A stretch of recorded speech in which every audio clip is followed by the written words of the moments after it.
Hello everyone, I am Priyanshi. Welcome to my YouTube channel. इस video में हम अपनी यूनिट 3 को कंटिन्यू करेंगे। यूनिट 3 की पहली सब यूनिट हम कर चुके हैं, जिसमें हमने वेरियस टाइप्स ऑफ मेथड्स के बारे में पढ़ा था। इस वीडियो में हम नेक्स्ट सब यूनिट्स को पढ़ेंगे। स्टार्ट करते हैं फ्रॉम द 3.2 सब unit, that is about educational skills. इसमें हमें एजुकेशन स्किल्स के बारे में पढ़ना है, जैसे रोल प्ले के बारे में, ड्रामेटाइजेशन, नरेशन, स्टोरी टेलिंग। तो इन सब स्किल्स के बारे में पढ़ना है। तो एजुकेशन जो होता है वो कई लोग उसको आर्ट मानते हैं और कई लोग उसको साइंस मानते हैं। जो लोग आर्ट मानते हैं वो ये कहते हैं कि टीचर बाय बर्थ जो है, एजुकेशन जो है उसके अंदर वो आर्ट है। और कई जो मानते हैं कि भाई जो एजुकेशन है वो साइंस है, यानी कि हम टीचर को बाय ट्रेनिंग एजुकेशन का मतलब एजुकेटर बना सकते हैं। Education is accepted both as art and science. Therefore, many skills, methods, and maxims must be included in the education process. Educational skills are taught through micro teaching. तो education को बहुत art भी माना गया है और साइंस भी माना गया है, इसलिए कई स्किल्स सिखाए जाते हैं, कई मेथड सिखाए जाते हैं, कई मैक्सिम्स टीचर्स को सिखाए जाते हैं जब उनको ट्रेनिंग प्रोवाइड की जाती है। और माइक्रो टीचिंग के द्वारा ये एजुकेशनल स्किल्स जो हैं वो टीचर को सिखाए जाते हैं। माइक्रो टीचिंग में एक शॉर्ट प्रोसेस होता है जिसके अंदर टीचर सारा काम करती है, मतलब प्लानिंग करती है, फिर उसको एग्जीक्यूट करती है। अ, जो उसके ट्रेनर्स होते हैं, जो उसे ट्रेन कर रहे होते हैं, तो वो उसको देखते हैं एंड असेस करते हैं कि भाई ठीक है, गलत है, उसकी कमियां उसको बताते हैं। देन अगेन फिर वो प्लानिंग करके उसको अगेन एग्जीक्यूट करती है और फिर उसको मतलब कि वो फिर प्रेजेंट करती है अपने मतलब की टीचिंग स्टाइल को। तो माइक्रो टीचिंग के थ्रू जो है ये एजुकेशनल स्किल्स जो है सिखाए जाते हैं। अब इस एजुकेशनल स्किल की डेफिनेशन क्या है? These are soft and technical skills that allow a teacher to perform his or her duty effectively as a professional educator. ये कुछ टेक्निकल स्किल्स होते हैं जो एक टीचर को अलाउ करते हैं कि वो अपनी ड्यूटी को जो है अफेक्टिवली परफॉर्म कर सके एक प्रोफेशनल एजुकेटर के रूप में। यानी एक प्रोफेशनलिज्म उसके अंदर आए, ये स्किल्स उसको सिखाए जाते हैं ताकि जो उसकी ड्यूटी है अपने बच्चों को मतलब कि अपनी क्लासरूम के बच्चों को अच्छे से पढ़ाने की, अच्छे से इफेक्टिवली नॉलेज प्रोवाइड करने की, वो उसकी ड्यूटी जो है वो पूरी हो सके, अपनी परफॉर्म वो कर सके। अब बात आती है इसके करेक्टरिस्टिक्स की कि इन एजुकेशनल स्किल्स के करेक्टरिस्टिक्स क्या क्या हैं। पहला आता है education skills change the behaviour of the student for the better. ये जो स्किल्स हैं वो स्टूडेंट के बिहेवियर को चेंज कर देते हैं अच्छे के लिए। यानी कि जब टीचर इन स्किल्स का यूज करती है तो इससे बच्चे के बिहेवियर के अंदर चेंज होता है और वो बिहेवियर चेंज होता है वो अच्छे के लिए होता है। Next, indication of how well a teaching task is perform. इस मतलब कि कितने अफेक्टिवली कोई टीचिंग टास्क परफॉर्म हुआ है, ये इस चीज का इंडिकेशन है। मतलब कि जो टीचर इन स्किल्स को यूज करके जब पढ़ाती है तो कितना अच्छे से टीचिंग टास्क परफॉर्म हुआ है, उसका इंडिकेशन ये प्रोवाइड करता है। Next, reflect the professionality of the teacher. अब टीचर कितने अच्छे से इन स्किल्स को परफॉर्म कर पा रही है, अपने एजुकेशन प्रोसेस के अंदर यूज कर पा रही है, तो उसकी प्रोफेशनलिटी जो है टीचर की वो रिफ्लेक्ट होती है इससे। Next, helpful in analysing in teaching task. Teaching task को एनालाइज करने में हेल्पफुल होते हैं। भाई टीचिंग टास्क को इवन जो एजुकेशन प्रोसेस है वो बच्चों के लिए इंटरेस्टिंग भी हो जाता है थ्रू दीज एजुकेशनल स्किल्स से, अच्छे से बेटर एंड इफेक्टिव लर्निंग होती है इससे। Next, develop critical thinking, interest and personality. इससे सारी चीजें डेवलप होती है, क्रिटिकल थिंकिंग डेवलप होती है, इंटरेस्ट बनता है, पर्सनैलिटी डेवलप होती है बच्चों की भी और इवन टीचर की भी, क्योंकि टीचर के अंदर भी प्रोफेशनलिज्म आता है। Next, improve the teaching learning process. जो ओवरऑल टीचिंग लर्निंग प्रोसेस है वो इम्प्रूव होता है जब टीचर्स अलग अलग स्किल्स का, अलग अलग मेथड्स का यूज करती है, तो बेटर एंड इफेक्टिव टीचिंग होती है। Next, teacher attains professionalism. Teacher जो है वो प्रोफेशनलिज्म अटेन करती है, जैसे जैसे वो इन प्लेस को मतलब कि स्किल्स को यूज करती है तो उसके अंदर प्रोफेशनलिज्म आता है। Helps to achieve teaching objective. जो उसके टीचिंग ऑब्जेक्टिव टीचर ने सेट किया है उनको हेल्प अचीव करने में ये एजुकेशन स्किल्स जो है वो हेल्प करते हैं। Next, related to curriculum. ये जो एजुकेशनल स्किल्स होते हैं ये करिकुलम से रिलेटेड होते हैं, तो करिकुलम को टाइम पे पूरा करना इससे आसान हो जाता है एंड इवन इंटरेस्टिंग बनता है, रेदर देन सिर्फ कि भाई टीचर ने टेक्स्ट बुक खोली, वो पढ़ा दिया, बच्चों ने वो उसको याद कर लिया। उसके बजाय जो अलग अलग स्किल्स का यूज करना, जैसे रोल प्ले करना, स्टोरी बताना कोई, तो इस सब से जो है अफेक्टिव लर्निंग जो है बच्चों की होगी। तो ये इसके करेक्टरिस्टिक थे। अब स्टार्ट करते हैं from the first educational skills, that is role play. Role play में क्या होता है, एक ड्रामा की तरह होता है, एक ड्रामा की तरह होता है। क्लास को डिवाइड कर दिया जाता है। दो तरीके से हो सकता है, या तो भाई कोई चैप्टर ऐसा हो, या जैसे हिस्ट्री के अंदर कोई राजा महाराजा की कोई कहानी थी तो उसके अंदर क्लास को डिवाइड कर देंगे कि भाई आप राजा बनोगे, आप रानी बनोगे, आप ये बनोगे। जैसे कोई लड़ाई हुई थी तो उस तरीके से डिवाइड हो जाएगा। या फिर ये भी हो सकता है कि एक ग्रुप बना दिया, उसके अंदर से एक बच्चा टीचर बनेगा और सारे बच्चे जो है वो स्टूडेंट बनेंगे, और उनको फिर अपने अपने रोल दिए जाएंगे और अपने अपने अकॉर्डिंग वो प्ले करेंगे, एक्ट करेंगे। तो इससे जो है अफेक्टिव लर्निंग होती है बच्चों की, एक hands on experience he provide कर रहा है, ओवरऑल डेवलपमेंट होती है इससे बच्चे की। अब इसकी करेक्टरिस्टिक्स क्या क्या है रोल प्ले की। सुटेबल फॉर लोअर क्लासेस के लिए सुटेबल होता है। अब बड़ी क्लासेस के अंदर अगर हम ये सब करने लग गए, हाँ थोड़ा बहुत करना चाहिए, लेकिन फिर भी लोअर क्लासेस के लिए ही ज्यादा सुटेबल इसको माना जाता है। Next, developmentally as well as physically. बच्चा जो है वो मेंटली भी डेवलप होता है। अब वो रोल प्ले करेगा तो वो इमेजिनेशन होगा उसके अंदर, देन वो डायलॉग्स बोलेगा तो उसका मेंटल डेवलपमेंट होगा, एंड इवन फिजिकल डेवलपमेंट भी होगा। वो भाई जब रोल प्ले कर रहा है तो हिल रहा है या कोई ऐसे एक्ट प्ले कर रहा है तो फिजिकली भी उसका डेवलपमेंट होता है। Next, children get an opportunity to express themselves. अपने आप को एक्सप्रेस करने की अपॉर्चुनिटी जो है बच्चे को मिलती है। Next, we can achieve social objective. इससे जो हम अपने सोशल ऑब्जेक्टिव्स को अचीव कर सकते हैं। इससे सोशलाइजेशन जो है वो प्रमोट होता है। Use to teach history, science, philosophy. इन सब्जेक्ट्स को पढ़ाने के लिए ये यूज किया जाता है। जैसे हिस्ट्री के अंदर कोई स्टोरी हो गई, देन साइंस के अंदर कुछ कंसेप्ट हो गया, फिलोसफी के अंदर, तो इन सब सब्जेक्ट्स को पढ़ाने के लिए यूज किया जाता है। नेक्स्ट, इवन मैथ के अंदर भी हम इसको यूज कर सकते हैं। जैसे हमने एक बच्चे को शॉपकीपर बना दिया और दूसरों को कस्टमर्स बना दिया, वो तो इस तरीके से उसके अंदर selling price, cost price, profit loss, ये वाला कंसेप्ट हम बच्चों को सिखा सकते हैं। तो मैथ्स में भी यूज कर सकते हैं। Next, skills related to the life of the student teacher are develop through these experiences. जो स्किल्स रिलेटेड हैं जीवन से, स्टूडेंट के, टीचर से, वो भी डेवलप्ड होते हैं इस एक्सपीरियंस से। Cognitive objectives are achieved. Cognitive objectives achieve होते हैं।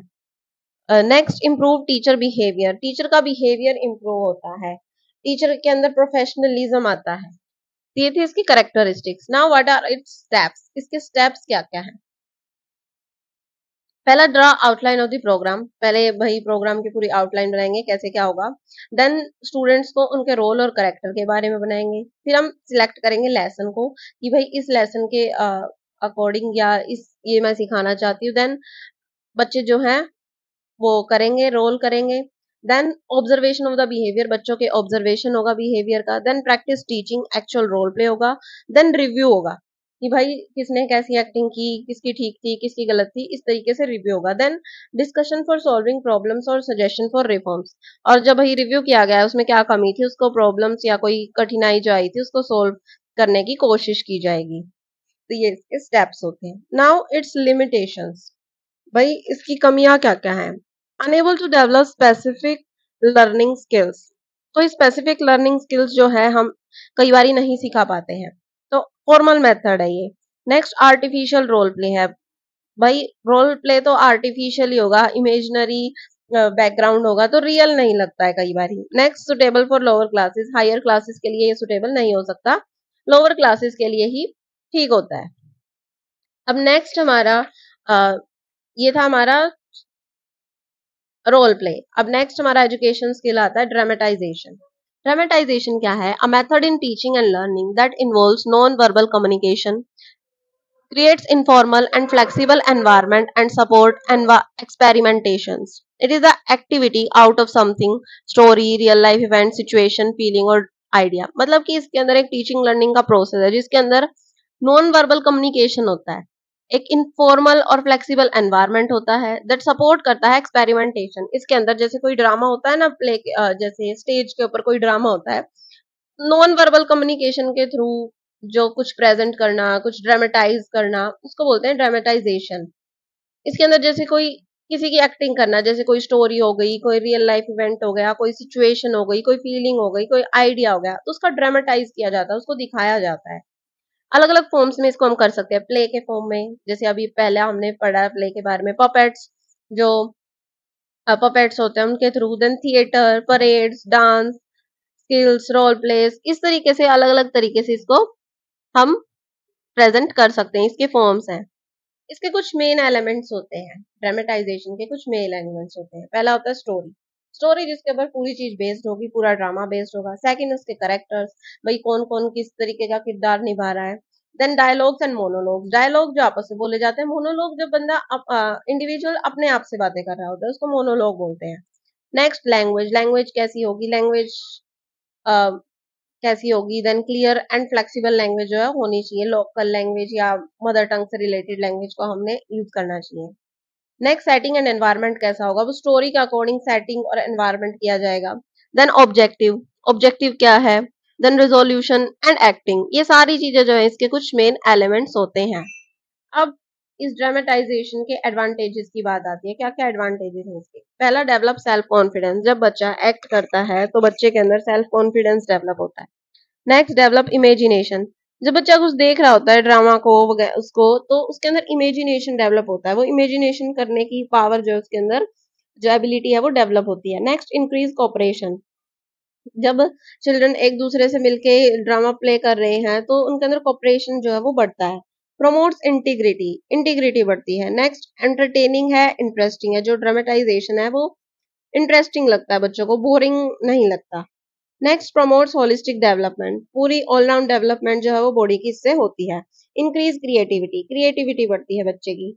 एस्थेटिक डेवलपमेंट, एस्थेटिक डेवलपमेंट बढ़ता है। एस्थेटिक मतलब किसी चीज की क्राफ्ट के तरीके से, मतलब कि उसको कुछ ब्यूटीफुल जो चीजों को देखने की क्षमता, एस्थेटिक डेवलपमेंट उसको बोलते हैं। इंक्रीज मेमोरी, मेमोरी बढ़ती है, अब जो ड्रामा करेगा तो उसके अंदर डायलॉग्स वगैरह बोलेगा तो उससे जो है उस बच्चे की मेमोरी जो है वो इंक्रीज होती है। ये इसके एडवांटेजेस है।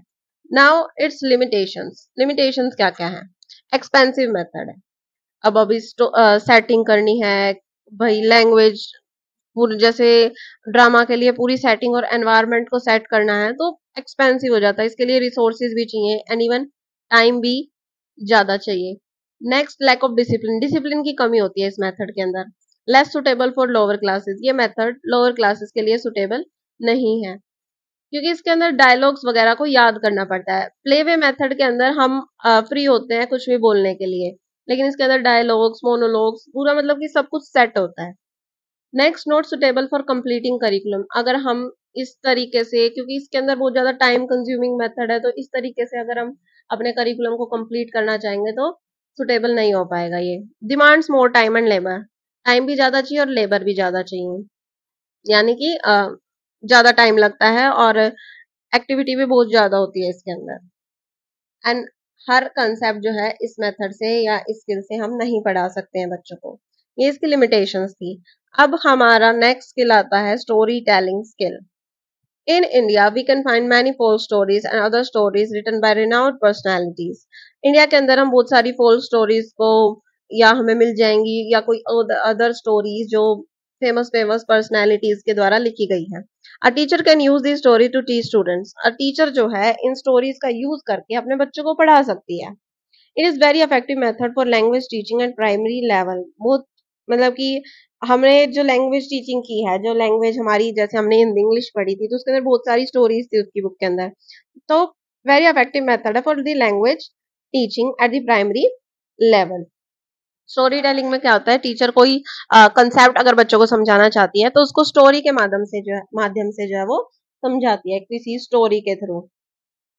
अब इसमें कुछ प्रिकॉशंस होते हैं while telling a story, story telling के समय कुछ प्रिकॉशंस हमें बरतने पड़ते हैं। पहला, while preparing story teacher must know the objectives, story को प्रिपेयर करते वक्त टीचर को ऑब्जेक्टिव्स पता होने चाहिए कि मुझे क्या पढ़ाना है। Teacher must choose story according to the level और standard of the children, teacher को वो स्टोरी चूज करनी चाहिए जो बच्चों के लेवल और स्टैंडर्ड के अकॉर्डिंग हो। भाई नहीं ज्यादा, मतलब कि उनके स्टैंडर्ड के अकॉर्डिंग होनी चाहिए, उनकी क्लास के अकॉर्डिंग होनी चाहिए, नहीं ज्यादा नहीं बिल्कुल छोटे बच्चों वाली जैसी होनी चाहिए। अगर वो जैसे मान लेते हैं हम 6th क्लास को पढ़ा रही है तो ऐसी ना हो कि वो फर्स्ट सेकंड की स्टोरी उठा ले, और ना ही ऐसी हो कि वही वो उसके लिए हाई लेवल की हो, यानी उनके लेवल के अकॉर्डिंग होनी चाहिए। सभी बच्चों को ध्यान में रखते हुए, सभी बच्चों के इंटरेस्ट नीड को ध्यान में रखते हुए स्टोरी को चूज करना चाहिए। Next, language must be simple, clear and familiar, जो लैंग्वेज है वो सिंपल होनी चाहिए, क्लियर होनी चाहिए और फैमिलियर होनी चाहिए बच्चों के लिए। अगर कोई न्यू वर्ड भी आता है तो टीचर को उसको समझाना चाहिए, उसको उसके बारे में पूरा बताना चाहिए।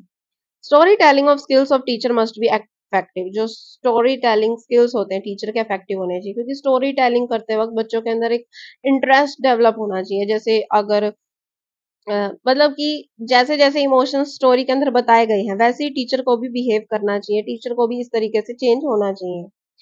Next, story must stimulate the interest of the child. अगर वो स्टोरी इंटरेस्टिंग नहीं होगी तो फिर क्या फायदा। तो यानी स्टिमुलेट करना चाहिए इंटरेस्ट ऑफ द चाइल्ड।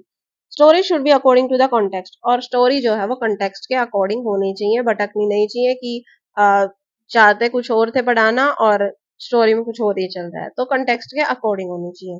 तो ये कुछ प्रिकॉशंस थे। अब बात आती है इसके एडवांटेजेस के बारे में कि इसके क्या क्या एडवांटेजेस हैं।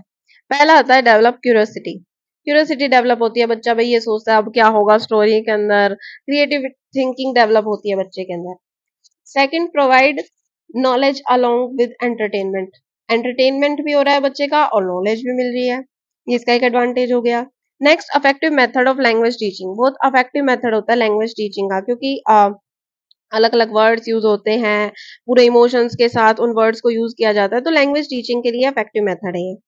Knowledge can be easily imparted in student. Knowledge जो है बहुत आसान तरीके से जो है स्टूडेंट्स के दिमाग के अंदर बिठाई जा सकती है, क्योंकि नॉलेज अलोंग विद एंटरटेनमेंट हो रहा है। Next, makes the subject interesting. इससे जो है सब्जेक्ट जो है वो इंटरेस्टिंग बनता है। Affective teaching of the subject, it promotes affective teaching, कि जो सब्जेक्ट है उसकी अच्छे से टीचिंग जो है वो होती है। Next, actual facts are kept in front of the students. जो एक्चुअल फैक्ट्स हैं वो बच्चों के समक्ष रखे जाते हैं, उनके सामने रखे जाते हैं through the story. Then next, children don't want to run away for the class but wait for the story telling session. बच्चे जो हैं कई बारी मतलब उनका मन नहीं लगता पढ़ने का, लेकिन जब स्टोरी टेलिंग मेथड से स्टोरी टेलिंग सेशन का वो वेट करते हैं, क्योंकि स्टोरी जो है वो इंटरेस्ट स्टिमुलेट करती है, इंटरेस्टिंग होती है, एंटरटेनिंग होती है। And it is a psychological method. Psychological method है तो यानी बच्चे को ध्यान में रख के बनाया गया है। देन बच्चे के मेंटल डेवलपमेंट होता है, इंटेलेक्चुअल डेवलपमेंट होता है, तो साइकोलॉजिकल मेथड है ये। Now its limitations. Every teacher is not skilled to tell a story. हर टीचर की जो है वो ट्रेंड नहीं होती है स्टोरी बताने के लिए, क्योंकि स्टोरी बताना, स्टोरी टेलिंग करना एक अपने आप में एक स्किल है, हर कोई नहीं कर सकता उसको। भाई जैसे जैसे उसके अंदर करेक्टर्स चेंज होते हैं, जैसे जैसे हाव भाव चेंज करने होते हैं, तो हर टीचर इस चीज को लागू करने के लिए स्किल नहीं होती है। Not effective in higher classes. Effective नहीं है हायर क्लासेस में। छोटे बच्चों को तो हम स्टोरी के माध्यम से बता सकते हैं, लेकिन बड़ी क्लासेस के अंदर कई बार जो है ये डिफिकल्ट हो जाता है। हर कंसेप्ट को हम स्टोरी टेलिंग के मेथड से नहीं पढ़ा सकते। हाँ, एक आधे कंसेप्ट होंगे जो हम पढ़ा सकते हैं स्टोरी टेलिंग से, लेकिन हायर क्लासेस में डिफिकल्ट हो जाता है। ये था हमारा स्टोरी टेलिंग मेथड। नेक्स्ट आता है हमारा explanation. Explanation, it is the ability to use verbal and non verbal cues at appropriate times in a lesson.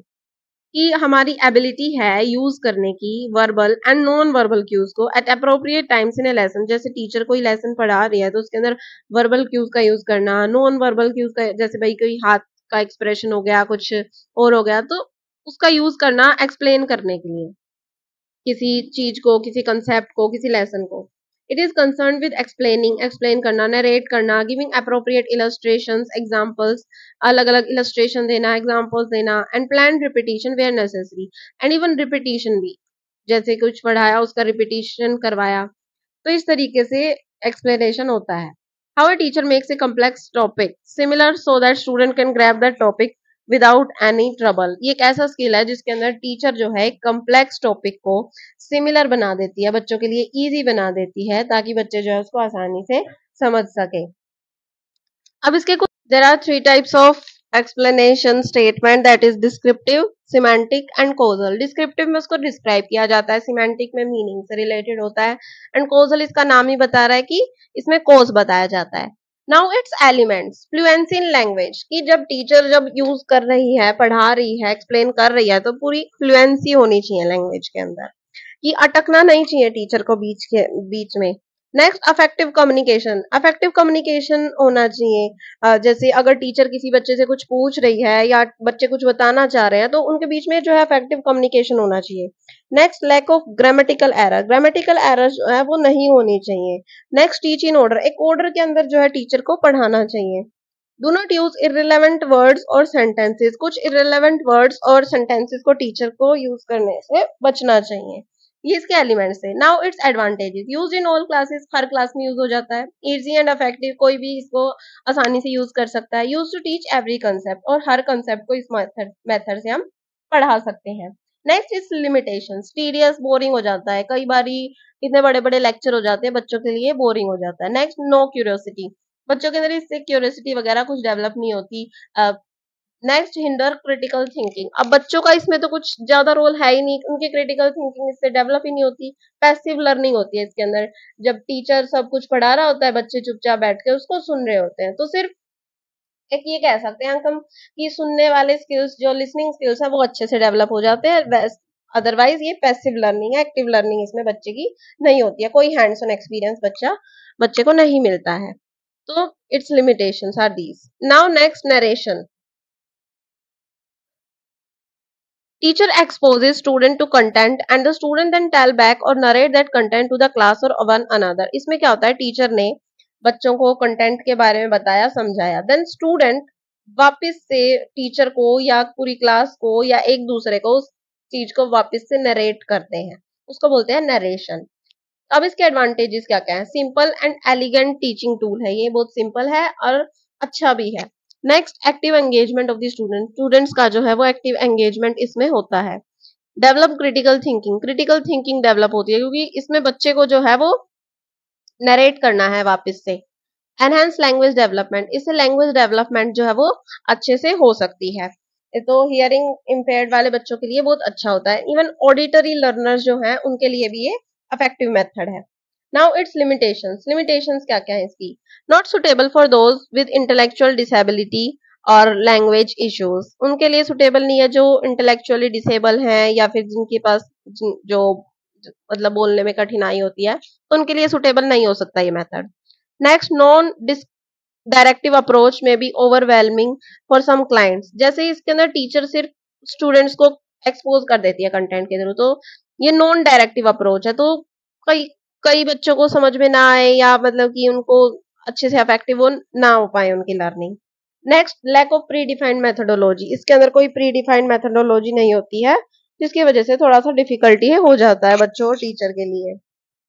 अब ये हमने पढ़े अबाउट द एजुकेशन स्किल्स के बारे में हमने इसमें पढ़ा।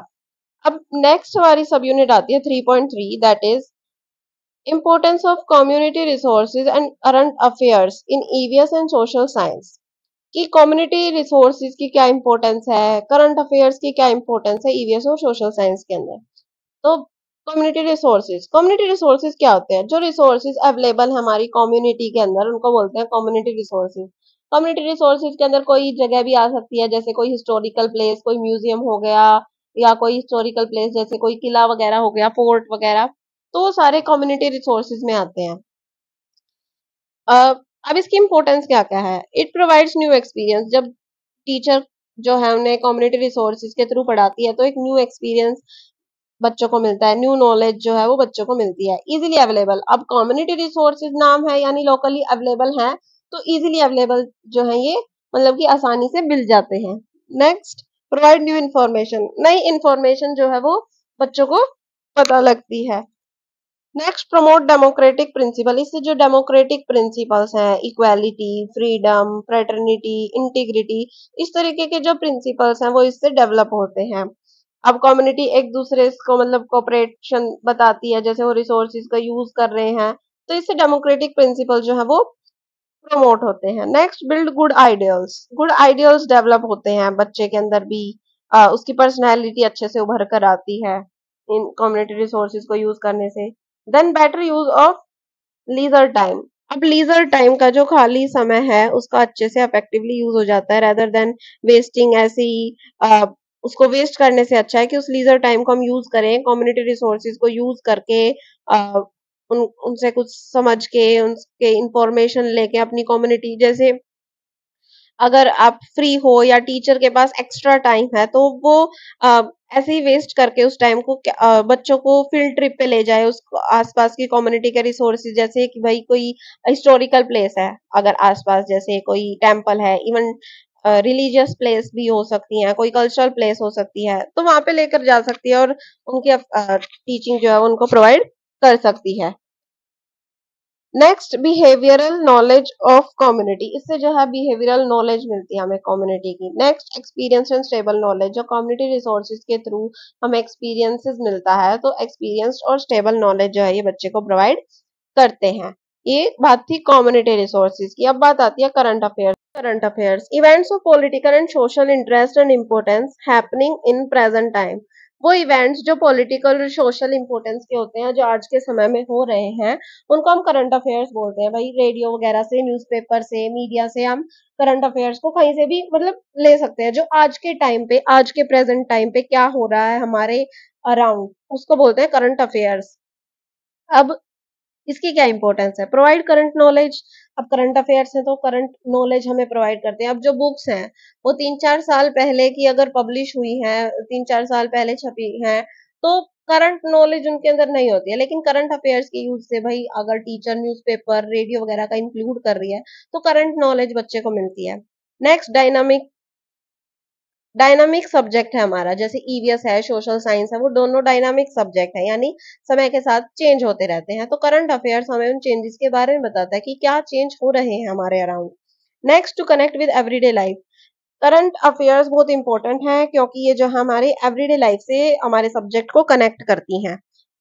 Next, develop critical thinking. Critical thinking develop होती है and keep the knowledge up to date, और जो हमारी नॉलेज है उसको अप टू डेट रखती है। करंट अफेयर्स है यानी कि आज के समय के हैं, प्रेजेंट टाइम के हैं, तो हमारी नॉलेज को अप टू डेट जो है ये रखते हैं। ये थी हमारी third sub unit, community resources और करंट अफेयर्स के बारे में। नेक्स्ट आती है हमारी about laboratory, library, museum and exhibition. इन चार के बारे में हमें पढ़ना है।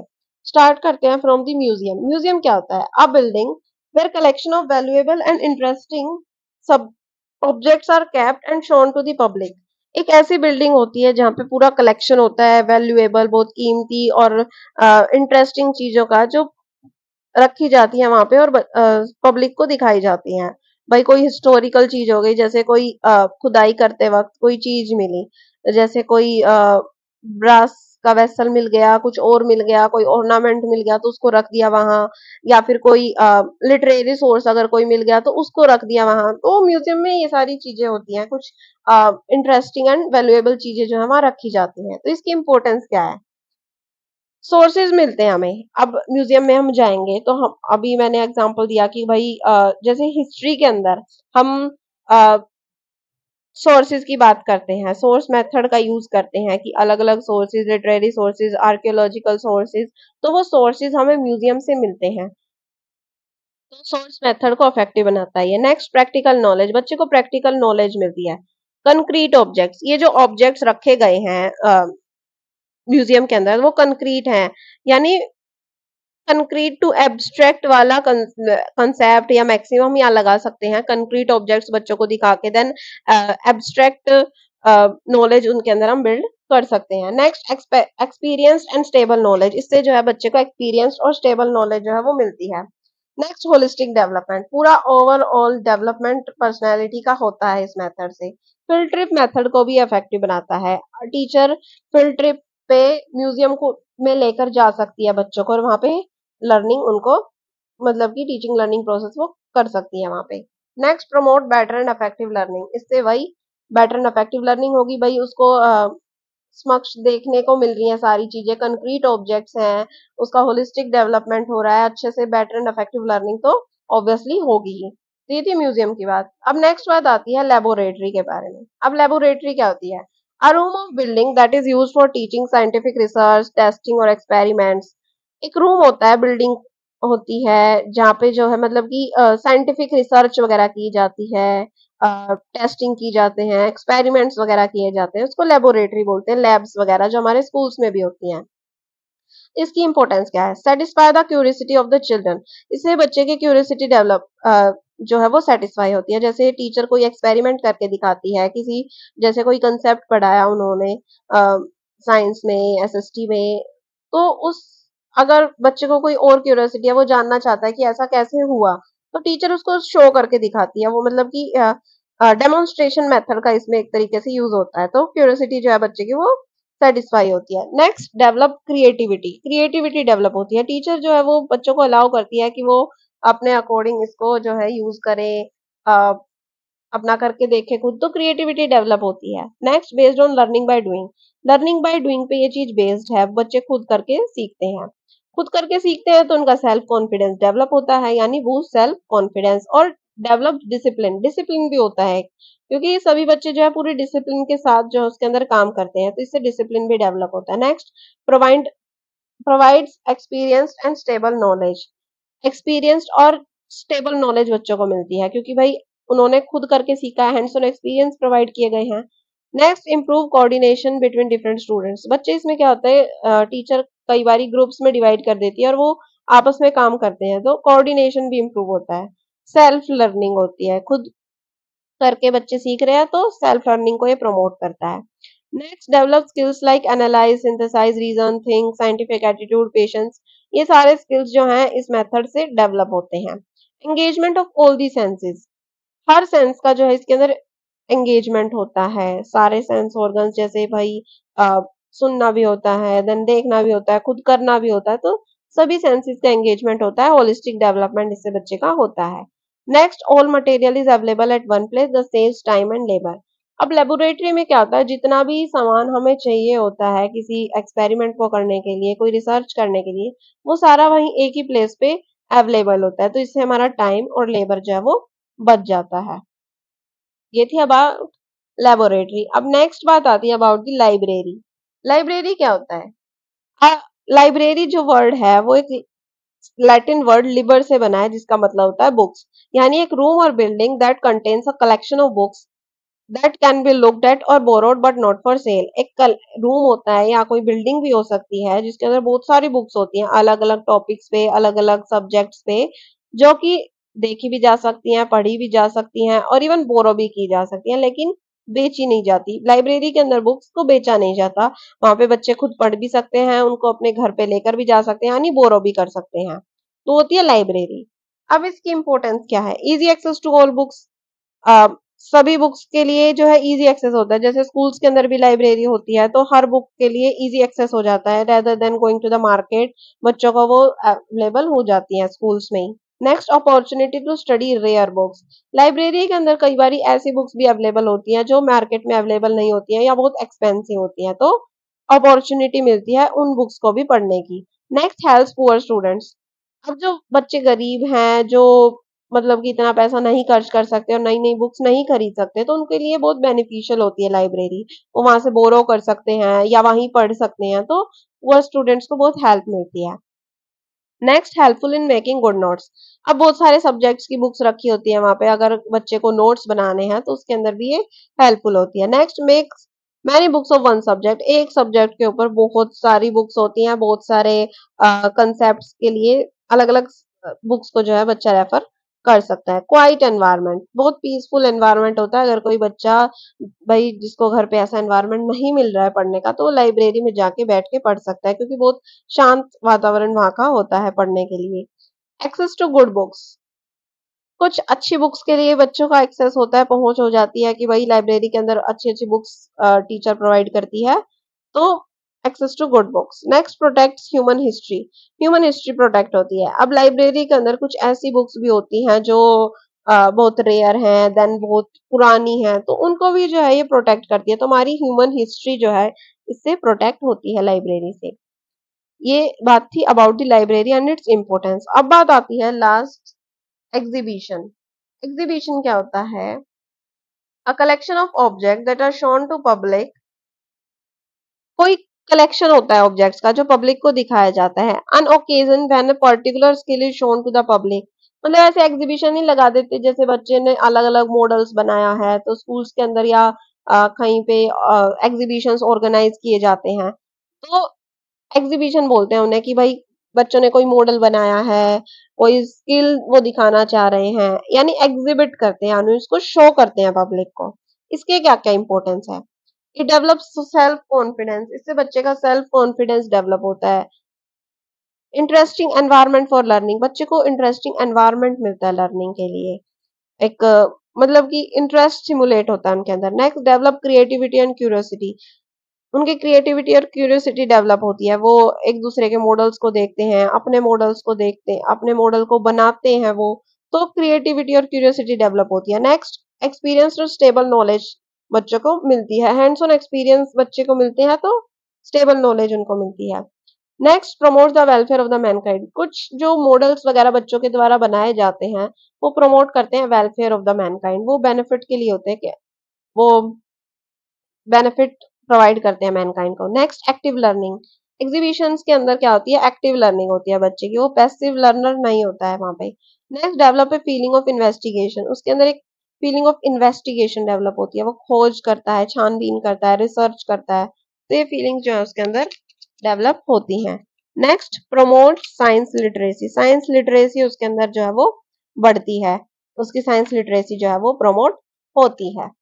अब ये बात थी एग्जीबिशन की। अब हमारी लास्ट सब यूनिट आती है, that is unit planning and lesson planning in science and mathematics and even social science and environmental science. पहले हम पढ़ते हैं about the lesson planning. Lesson planning क्या होती है? It is pre planning and return planning. Planning है तो मतलब पहले ही होती है, और इवन रिटर्न होती है, टीचर जो है पूरा अपनी सारी चीजें लिख के करता है। Design by the teacher, teacher के द्वारा डिजाइन की जाती है। To set the objectives and methods to be used to achieve this, वो पूरे अपने ऑब्जेक्टिव सेट करता है कि मेरे को इस लेसन के अंदर ये ऑब्जेक्टिव्स अचीव करने हैं, एंड कौन कौन से मैं मेथड्स का यूज करूंगा इनको अचीव करने के लिए, उसको बोलते हैं lesson planning. A lesson plan is a teachers guide for facilitating A lesson. एक लेसन प्लान एक टीचर की गाइड होती है कि कैसे उस लेसन को वो पढ़ाएगा, बच्चों को कैसे फैसिलिटेट करेगा उसको। इट टिपिकली इंक्लूड्स, इसके अंदर मेनली तीन चीजें इंक्लूड होती है। पहली मतलब इसके अंदर क्या क्या इंक्लूड होता है? It typically includes the goal, goal include होता है what student needs to learn, कि बच्चों को क्या सीखना है, क्या टीचर सिखाना चाहती है। Then how the goal be achieved, अब जो वो गोल था वो कैसे अचीव होगा, यानी उसका मेथड क्या होगा डिलीवरी का, और उसका कौन कौन से मेथड्स का वो यूज करेगी, कौन से टीएलएम्स का वो यूज करेगी teacher. Then a way to measure how well the goal was reached, और अब वो गोल जब हमने मतलब डिलीवर कर दिया, कैसे अचीव किया, अब हम उसको मेजर करेंगे कि कितने अच्छे से वो गोल अचीव हुआ है, रीच हुआ है बच्चों के। वो होगा थ्रू होमवर्क, असाइनमेंट और टेस्टिंग के थ्रू। यानी इसके अंदर तीन चीजें होती हैं, गोल, नेक्स्ट कैसे उस गोल को अचीव किया जाएगा, एंड थर्ड उस गोल को मेजर करना। तो ये तीन चीजें जो है लेसन प्लानिंग के अंदर होती हैं। नाउ अब बात आती है इसकी नीड क्या है, हम क्यों करते हैं lesson planning. Each and every teacher must do a lesson planning because it performs an important functions. Her teacher को जो है लेसन प्लानिंग करनी चाहिए क्योंकि ये कुछ इंपॉर्टेंट फंक्शन जो है परफॉर्म करता है। क्या क्या? It encourages teacher to think about daily work, selection of TLMs, methods of teaching and about activities. ये जो है टीचर को एनकरेज करता है इन सब बातों के बारे में सोचने के लिए कि भाई मैं आज मेरे को क्या कराना है, कौन से teaching learning materials, TLM stand for teaching learning materials का मेरे को यूज करना है, उनको सिलेक्ट करना है। Methods of teaching and about activities, कौन कौन सी टीचिंग मेथड्स का मैं यूज करूंगी, कौन सी एक्टिविटी मैं क्लास में कराऊंगी या कराऊंगा। तो इस तरीके की चीजें जो है टीचर को सोचने पे लेसन प्लान जो है मजबूर करता है, और इवन टीचिंग लर्निंग प्रोसेस को ये अफेक्टिवली बनाता है। Next, it organises the teaching work को ऑर्गेनाइज करता है अच्छे से। जब ये टीचर इन सब चीजों के बारे में सोचेगी तो अब उसका टीचिंग वर्क अपने आप ऑर्गेनाइज होता चला जाएगा। Next, it helps to complete curriculum within the time limit, जब टीचर पूरी प्लानिंग करती है तो उसका करिकुलम टाइम लिमिट के अंदर पूरा हो जाएगा। Next, it contribute to the effective sorry to the efficient operation of the lesson by giving it a well organized form। efficient operation होता है lesson का, by giving it a well organized form हम उस lesson को provide करते हैं, तो उससे मतलब कि अच्छे से जो है टीचर पढ़ा पाती है और बच्चे उसको अच्छे से समझ पाते हैं। Then next, it makes teaching successful, teaching जो है सक्सेसफुल बनती है, जो उसका गोल्स हैं वो अच्छे से अचीव होते हैं। विदाउट प्लानिंग अगर हम बच्चों को पढ़ाते हैं तो उसमें प्रॉब्लम होती है कि भाई अब क्या पढ़ाएं, कौन से टीचिंग, तो वो टाइम जो है वो वहां सेव हो जाता है। क्लासरूम के अंदर सोचने की बजाय अगर टीचर थोड़ा सा टाइम पहले दे दे और लेसन प्लानिंग कर ले तो उससे एक तो टाइम भी नहीं लगेगा और करिकुलम को कंप्लीट करने में पूरी प्रॉपर प्लानिंग होगी। टीचर को ये पता होगा कौन सी एक्टिविटी मुझे करानी है, कौन से टीएलएम्स का यूज करना है, तो इससे टीचिंग जो है वो सक्सेसफुल होगी। ये थी इसकी नीड कि भाई क्यों जरूरत है लेसन प्लानिंग की। अब बात आती है इसके एडवांटेजेस के बारे में कि इसके एडवांटेजेस क्या क्या हैं। तो it promotes right direction about the teaching. इससे जो है राइट डायरेक्शन मिलती है टीचर को अबाउट द टीचिंग के बारे में कि भाई मेरे को कैसे पढ़ाना है बच्चों को, पूरी एक राइट डायरेक्शन मिलती है। Next, it helps teacher to progress continuously in his or her work.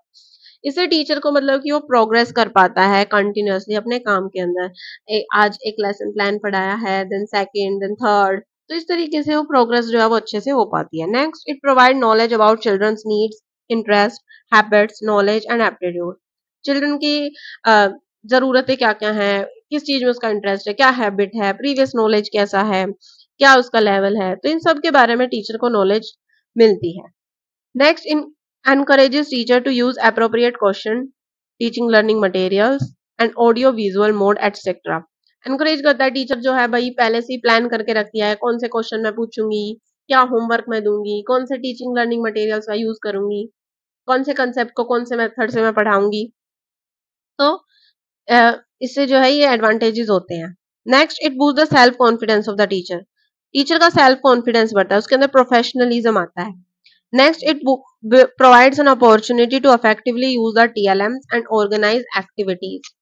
इससे जो है टीचर को अपॉर्चुनिटी मिलती है ताकि वो अपनी टीएलएम्स को और एक्टिविटीज को जो है अच्छे से ऑर्गेनाइज कर पाए। Next, it builds A qualified teacher. Teacher के अंदर प्रोफेशनलिज्म आता है, अगर वो लेसन प्लानिंग करती है तो अच्छे से लेसन की डिलीवरी कर पाती है, अच्छे से पढ़ा पाती है, अपने गोल को अच्छे से अचीव कर पाती है। तो इससे जो है प्रोफेशनलिज्म आता है टीचर के अंदर, एक क्वालिफाइड टीचर बनता है वो। Next, it balances between previous knowledge and new knowledge. एक बैलेंस बनता है प्रीवियस नॉलेज के बीच में और न्यू नॉलेज के बीच में।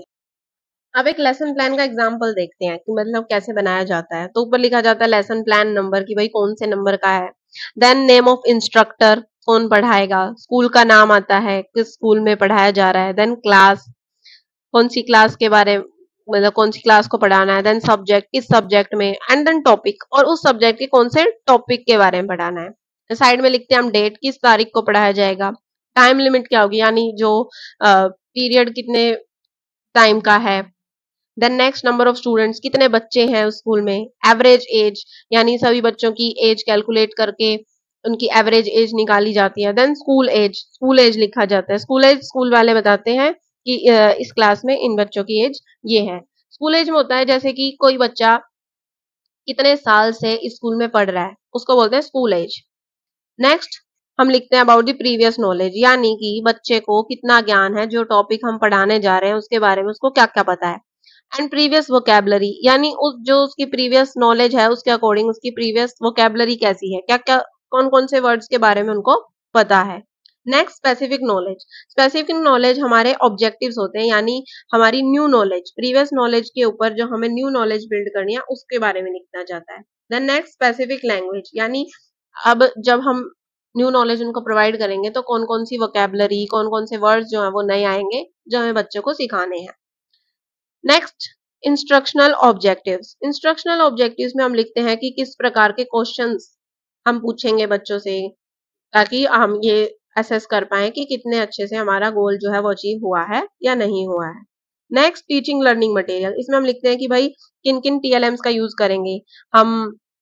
ब्लैक बोर्ड का यूज करेंगे, चौक का यूज करेंगे, देन टेक्स्ट बुक का यूज करेंगे, कोई चार्ट का यूज करेंगे, ग्राफ का यूज करेंगे, टीचिंग लर्निंग जैसे ऑडियो विजुअल एड का यूज करेंगे। तो सारे टीचिंग लर्निंग मटेरियल जो टीचर यूज करना चाहती है उनके बारे में लिखती है। देन नेक्स्ट, एक टेबल बनाया जाता है जिसमें स्टार्टिंग में हम लिखते हैं कंटेंट और सब्जेक्ट मैटर, यानी कि सब्जेक्ट क्या है हमारा, फिर सब्जेक्ट में हमें क्या पढ़ाना है, देन हम लिखते हैं लैंग्वेज के बारे में, वोकैबुलरी की, भाई प्रीवियस नॉलेज ये थी, न्यू नॉलेज ये है, हमें ये वर्ड जो है बच्चों को सिखाना है। नेक्स्ट एक्टिविटीज, टीचर की एक्टिविटीज, टीचर ने क्या पूछा, कैसे क्या करवाया, फिर टीचर ने कुछ पूछा या टीचर ने कुछ पढ़ाया बच्चों को तो स्टूडेंट का रिएक्शन क्या था, और उस दौरान जो एक्टिविटी करवाएगी उसके दौरान कौन सा टीएलएम टीचर को यूज करना है। तो इस सारी चीजों के बारे में प्लानिंग की जाती है, इसको बोलते हैं लेसन प्लानिंग। इस तरीके से जो है लेसन प्लानिंग की जाती है। अब नेक्स्ट आती है हमारी यूनिट प्लानिंग।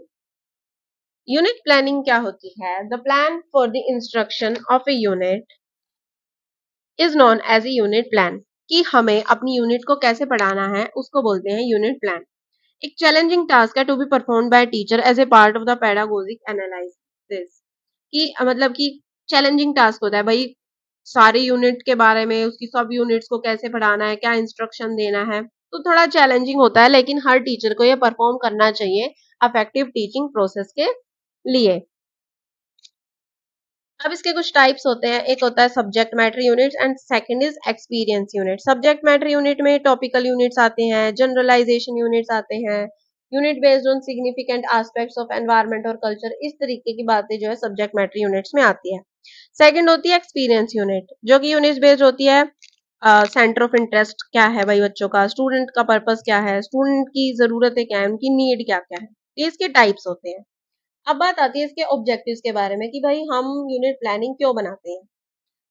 पहला आता है to create high quality plan, एक अच्छा प्लान बनाने के लिए। जब टीचर पहले से प्लानिंग करके रखती है तो मतलब कि कैसे उसको यूनिट की डिलीवरी करनी है क्लास के अंदर, कैसे उसको पढ़ाना है, कौन सी सब यूनिट कब पढ़ानी है, किस टीचिंग लर्निंग मटेरियल का यूज करना है, तो इस तरीके से जो है एक हाई क्वालिटी प्लान जो है बनता है। Next, help student what to be covered, why it will be covered and how they will practice the contents, knowledge and skills। इससे स्टूडेंट्स को पता चलता है कि भाई क्या करवाया जाएगा, क्या उनको पढ़ाया जाएगा, कब करवाया जाएगा, क्यों करवाया जाएगा, तो ये सारी चीजें जो है स्टूडेंट को एंड इवन टीचर को भी पता चलती हैं। Next, guide teacher in presentation of the subject matter. Unit planning करने से क्या होता है, टीचर को एक गाइड मिलती है कि कैसे उसको कंसेप्ट को प्रेजेंट करना है, कैसे सब्जेक्ट मैटर को बच्चों को प्रेजेंट करना है। Next, to achieve desired educational outcomes, जो हमारे डिजायर्ड यानी जो हमने सेट किए हुए हैं एजुकेशनल आउटकम्स वो अचीव हो जाएं अच्छे से। अगर हम प्लानिंग नहीं करते हैं तो बिना प्लानिंग के कोई चीज का मतलब कि हम ये चाहें कि सारी चीज ठीक होंगी तो वो नहीं हो सकता। अगर हम प्लानिंग करके रखेंगे कि भाई इस टाइम पीरियड तक मेरे को ये सब्जेक्ट पढ़ाना है, इस तरीके से पढ़ाना है, इस ये सब यूनिट पढ़ानी है, तो हमारे डिजायर्ड एजुकेशनल आउटकम्स जो है वो अचीव हो जाएंगे। Next, to make learning process interesting, इससे जो है लर्निंग प्रोसेस जो है वो इंटरेस्टिंग हो सकता है, इंटरेस्टिंग बनता है। टीचर के लिए एक फटीग नहीं बनेगी है कि भाई स्ट्रेस नहीं आएगा इससे, अगर वो अच्छे से प्लानिंग करके चलेगी तो। Next, to make students understand the concept clearly, इससे जो है बच्चों को अच्छे से कंसेप्ट जो है वो समझ में आता है। टीचर जो है उनकी प्रीवियस नॉलेज को ध्यान में रखते हुए यूनिट प्लानिंग करती है, जिससे उनकी मतलब की कंसेप्ट को अच्छे से समझ वो पाते हैं। Next, proper planning for organising activities, अच्छे से एक्टिविटीज को हम ऑर्गेनाइज कर पाते हैं कि कौन से टाइम पे कौन सी लर्निंग एक्टिविटी टीचर को करानी है, तो प्रॉपर प्लानिंग होती है इसकी। Then next, orderly management of teaching, अच्छे से टीचिंग का ऑर्डरली मैनेजमेंट हो जाता है, कैसे टीचर को टीचिंग मेथड्स का यूज करना है पढ़ाने के लिए।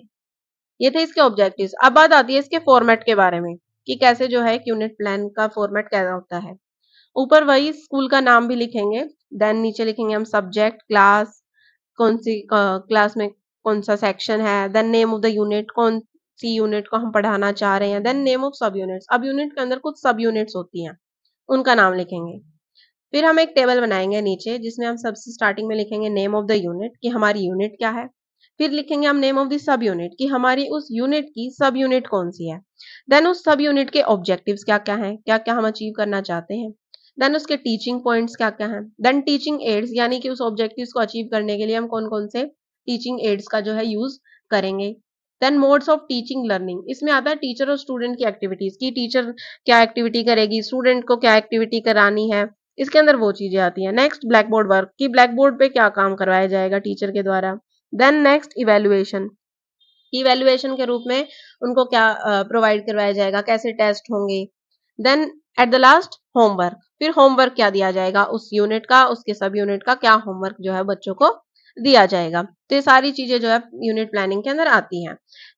फिर लास्ट में हम सिग्नेचर करते हैं ट्रेनी का, प्रिंसिपल का और इन्विजिलेटर का। तो इस तरीके से जो है ये फॉर्मेट है यूनिट प्लानिंग का। तो यहाँ पे हमारी यूनिट 3 जो है वो कंप्लीट होती है। मैं आशा करती हूँ कि आपको अच्छे से सारी चीजें समझ में आ गई होंगी। अगर आपको कोई डाउट है, you can ask me in the comment section. Thank you for watching my video and don't forget to subscribe to my channel.